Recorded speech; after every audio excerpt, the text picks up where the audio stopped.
The student broke off contact with her relatives, and that was when they sounded the alarm. As soon as the police became involved in the search, the case took turns that would seem unbelievable even in crime fiction. When investigators discovered the truth, the story became one of the most disturbing and frightening cases in the country's criminal history. Lauren Teresa Giddings was born on April 18, 1984, in the U.S. state of Maryland. She had loving parents and two younger sisters, with whom she was very close. Since childhood, Lauren had been deeply religious and wanted to help other people. For that reason, she decided to become a public defender, so she could stand up for people who could not afford a lawyer. She enrolled at Mercer University School of Law and moved to the city of Macon, Georgia. There, she studied with distinction and even became president of the university's Federalist Society chapter. She also had the opportunity to complete an internship at a law firm in Atlanta, where she met a man named David Vandiver, and the two began a relationship.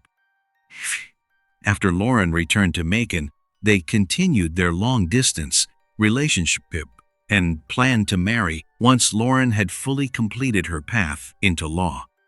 In the summer of 2011, when she was 27 years old, she received her diploma, but the most important exam for obtaining her license to practice law still lay ahead of her. Lauren prepared intensely for several weeks, allowing herself to be distracted only by the wedding of her younger sister in Maryland. After that, Lauren returned to Georgia, where she attended a party with other students to celebrate the end of the academic year. Then she told all of her relatives that she wanted to focus completely on preparing for the bar exam over the next few days, and she asked them not to disturb her. From that moment on, Lauren had no contact with anyone. At first, her friends and relatives believed she was simply busy studying for the exam. A few days later, on June 29th, however, her sister began to worry. At that time, she was on her honeymoon and regularly sent Lauren photos from the trip. But Lauren did not even open the messages. That seemed very strange to her. Her sister knew that Lauren was studying, but the fact that she had not read her messages for several days seemed suspicious. Finally, Lauren's sister contacted one of her friends and asked her to check whether everything was all right. First, the friend tried to call her, but Lauren's phone was turned off. Then, she decided to go to Lauren's apartment. It was a small residential complex near Mercer University where many law students lived. The friend arrived there with her boyfriend, and the first thing they saw was that Lauren's car was still in the parking lot. Even so, no one answered when they knocked on the door, so the friend opened it with a spare key. The apartment was messy, but there was a logical explanation for that. Lauren was supposed to move to David's place the next day, so bags and suitcases full of her belongings were lying everywhere. Lauren herself, however, was not at home, while her purse, phone, and laptop were still there. All of it looked extremely strange. Where could Lauren have gone if she had left behind all her belongings and her car? Her friend contacted several mutual acquaintances, who immediately began searching for the young woman. They searched the university grounds and the nearby streets, but Lauren was nowhere to be found. They also began calling all of Lauren's friends, but no one had had contact with her for several days. When her relatives learned about this, they traveled from Maryland to Georgia. Meanwhile, her friends continued the search, but without success, and the next morning, they decided to contact the police. Officers came to the apartment complex and examined Lauren's apartment, but they found no signs of forced entry and no obvious signs of a struggle. Still, the police agreed that Lauren's sudden disappearance seemed suspicious, so they called in forensic technicians, who began spraying luminol throughout the apartment to search for traces of blood. At first, they noticed nothing suspicious, but when the forensic technicians reached the bathroom, the luminol revealed that almost the entire bathtub had been covered in blood. Based on that, investigators immediately suspected that Lauren was no longer alive. There appeared to have been several liters of blood in the bathroom, and the police focused on searching for the body. While they were standing outside, one of the officers noticed an unpleasant smell. He immediately recognized it as the strong odor of decomposition and began searching the area for the source. Nearby, there were trash containers, and when the officer approached them, he immediately realized that the smell was coming from there. When he opened one of the containers, he saw a large black bag containing a female torso. Although it was impossible to identify the deceased visually because the head was missing, investigators were almost 100% certain that it was Lauren. Nevertheless, they immediately decided to proceed carefully and not release any information about the discovery of the remains, so they would not endanger the investigation. It is also worth mentioning that the discovery of the body was made possible by a whole chain of coincidences. The police arrived at the apartment complex only a few minutes before the trash containers were scheduled to be collected by the garbage truck, and they parked their vehicles in such a way that the large truck could not reach them. If that had not happened, the remains would already have been taken to the landfill, and it is very possible that no one would ever have found them there. While investigators waited for confirmation of the deceased woman's identity and considered their next steps, they learned something interesting. Lauren's relatives said that the young woman had repeatedly complained to them about strange things happening in her apartment. She had the feeling that someone was moving various objects around while she was not at home. At the same time, there were no signs of forced entry, and her door was always locked. This continued for quite a long time, and Lauren even began to wonder whether she was losing her mind. She also had the feeling that someone was watching her, but she never saw anyone. The young woman even bought a special anti-burglary device that locked the door from the inside, but the strange incidents continued. Shortly before she disappeared, she complained about it to her boyfriend, but he reassured her and said that it was most likely just some troublemakers playing around, and that they probably did not pose any danger. The police immediately checked David and found out that he had been in another state during the previous days and could not have committed the murder, so he was quickly removed from the list of suspects. Meanwhile, forensic technicians tried to find fingerprints or other traces in Lauren's apartment. However, it looked as if someone had cleaned the place very thoroughly and washed all the surfaces with cleaning products.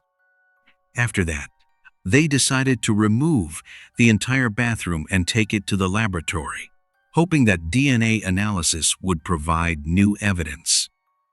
In the meantime, medical experts confirmed that the torso belonged to Lauren, and the case was officially classified as a murder. They determined that the killing had taken place around June 26th, almost 3 days before friends and relatives began searching for Lauren. However, The experts could not determine the exact cause of death from the remains, nor could they find traces that fully explained every detail of the attack. Despite investigators' attempts to keep information about the case secret, all of this activity attracted the attention of journalists who came to the apartment complex to film reports. They also quickly heard rumors that the police had found a body, even though investigators had not officially told anyone about it. The investigators decided to question all of the victims' neighbors and search their apartments in case one of them had committed the murder. All residents of the complex, who were students at the same university, immediately allowed police officers to inspect their apartments without a search warrant. All except one, 25-year-old Stephen Mark McDaniel. He lived in the neighboring apartment and firmly refused to let the officers inside. He explained that, as a law student, he always protected his privacy and had nothing to hide. For investigators, of course, this was extremely suspicious. They began checking Stephen and discovered that he had been involved in the search for Lauren since the previous day and had also given interviews to journalists that morning. He was a friend of the victim and had studied in the same class with her. In addition, Lauren had been president of the Student Legal Society, and Stephen had been vice president. That meant the man knew the victim well. Yet, for some reason, he refused to let the police into his apartment. At the same time, he continued to be actively involved in everything happening around the apartment complex. He followed the police, spoke with other residents, and even gave an interview to a television station. During the conversation with reporters, Stephen described how he had entered Lauren's apartment, together with her friends, and then helped search the entire area for the young woman.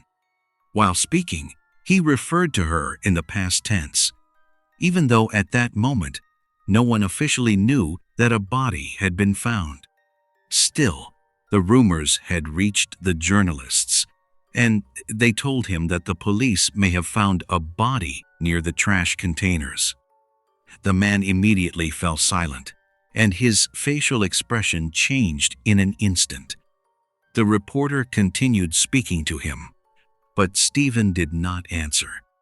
Then she asked him whether he was all right, and the man said that he needed to sit down.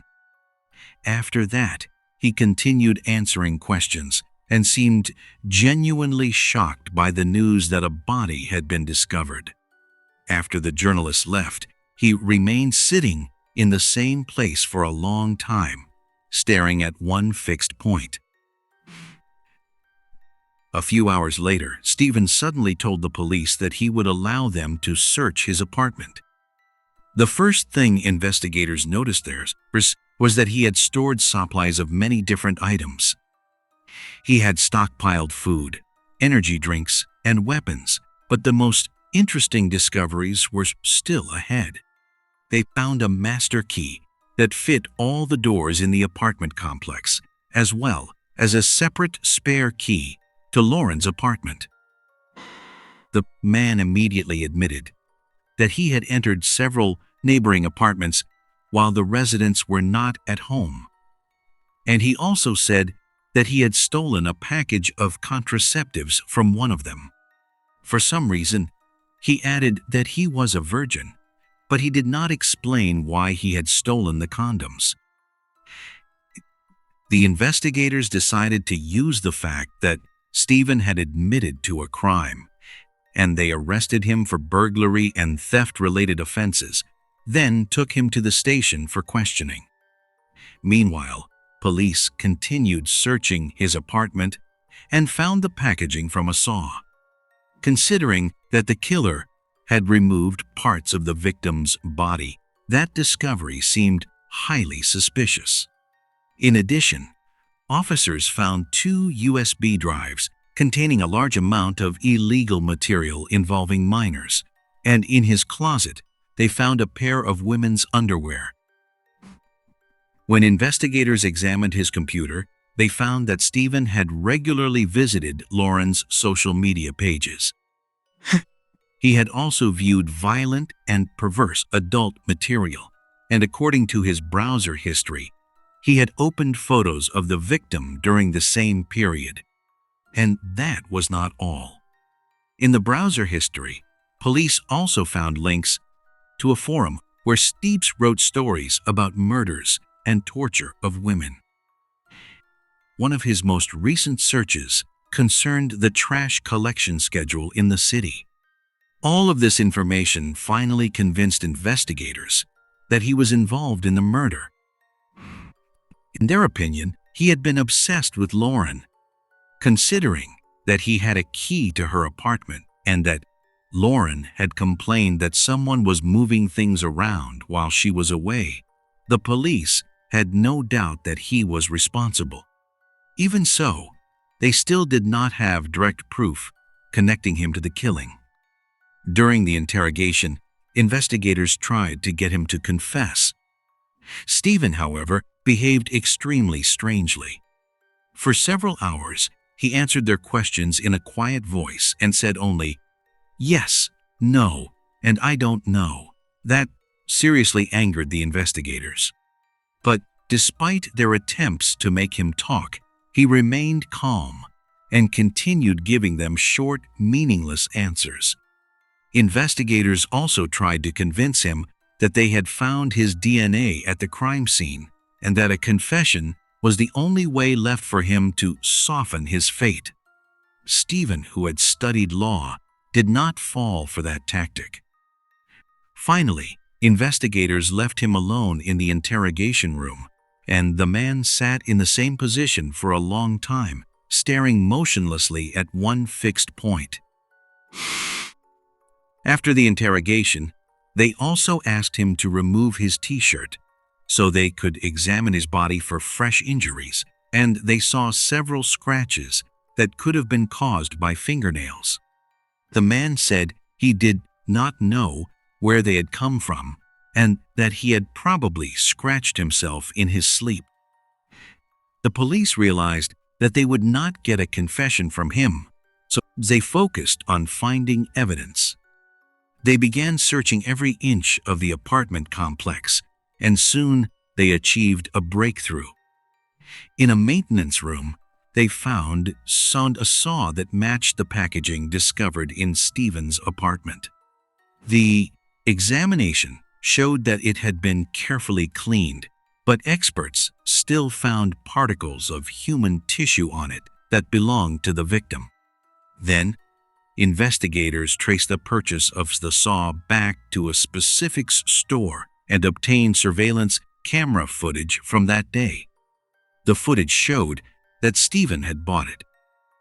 Police also checked the worker who had access to the maintenance room, and the man provided them with an alibi for the day of Lauren's murder. That left Stephen as the only person who had a key to all the doors, including that room. After that, investigators began examining Stephen's personality more closely and spoke with people who knew him.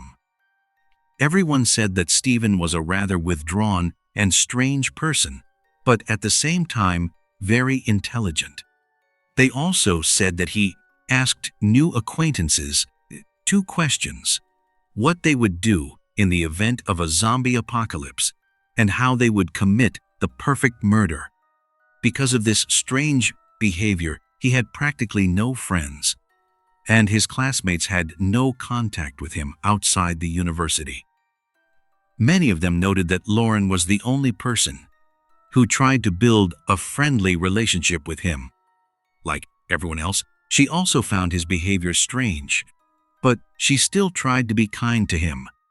During the 3 years they were neighbors, Stephen asked her out several times. She politely refused each time. Aside from studying, Stephen spent almost all of his free time at home. His windows were constantly covered with curtains, and he never brought guests over. In the weeks after his arrest, police continued searching for additional evidence, but this led to nothing. They also tried to find more of the victims' remains, but they had no success there either. The only new result investigators received came from the laboratory, which showed that the women's underwear found in Stephen's apartment belonged to Lauren. Still, police soon found another piece of evidence that gave even experienced investigators chills. On one of the memory cards found in Stephen's apartment, they discovered a video recorded only a few hours before Lauren was murdered. Stephen had taken a long wooden stick, attached a camera to the end with tape, and held it up to the young woman's window in order to film inside Lauren's apartment. This recording finally convinced everyone involved that Stephen was connected to the murder. A few weeks after his arrest, the man was formally charged. In addition, he was charged with 30 counts related to possession of illegal material involving minors. While preparing for trial, Stephen insisted that he was innocent, while prosecutors announced that they intended to seek the death penalty.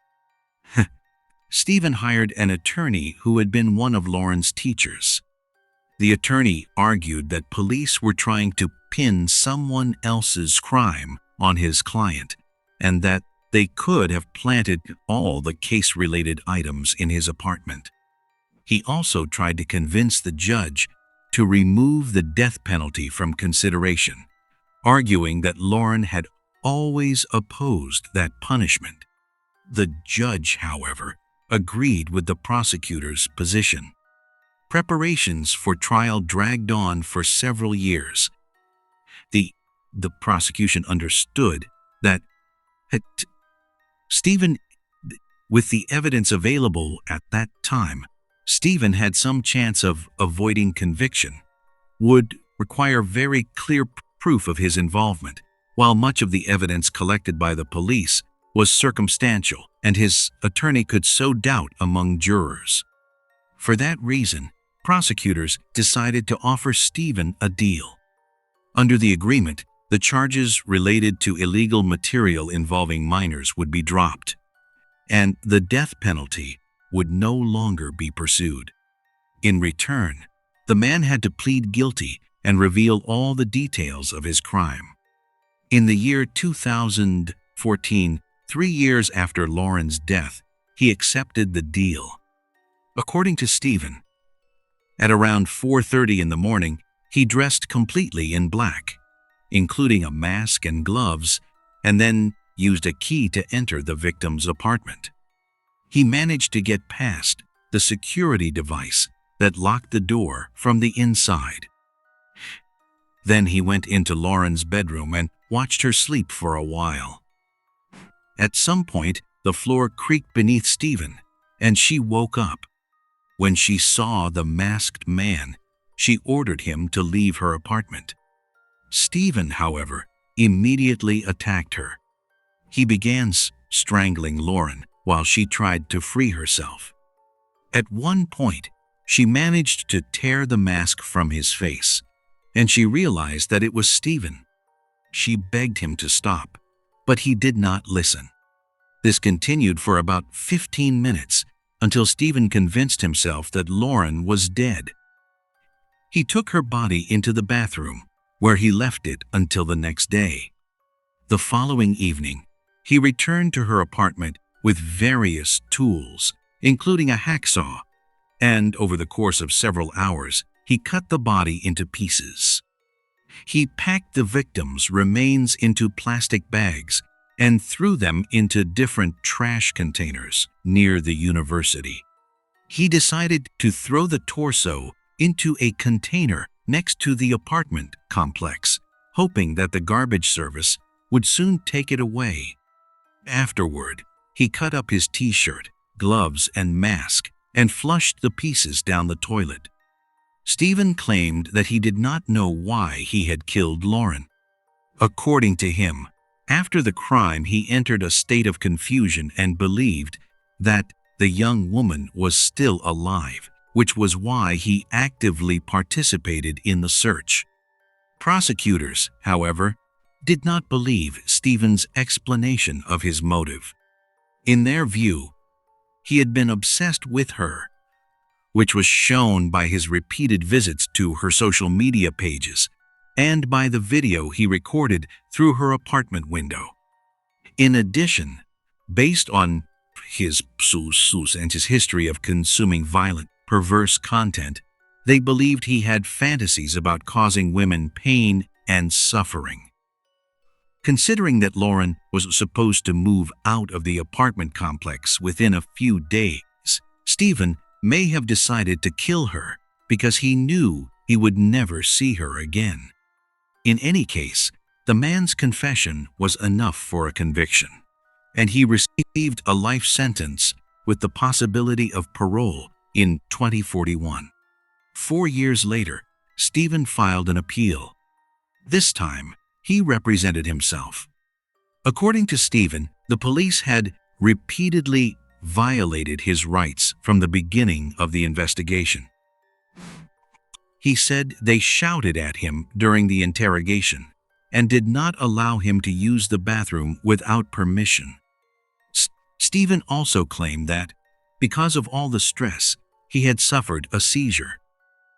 According to him, investigators refused to let doctors see him unless he allowed he allowed them to search his apartment.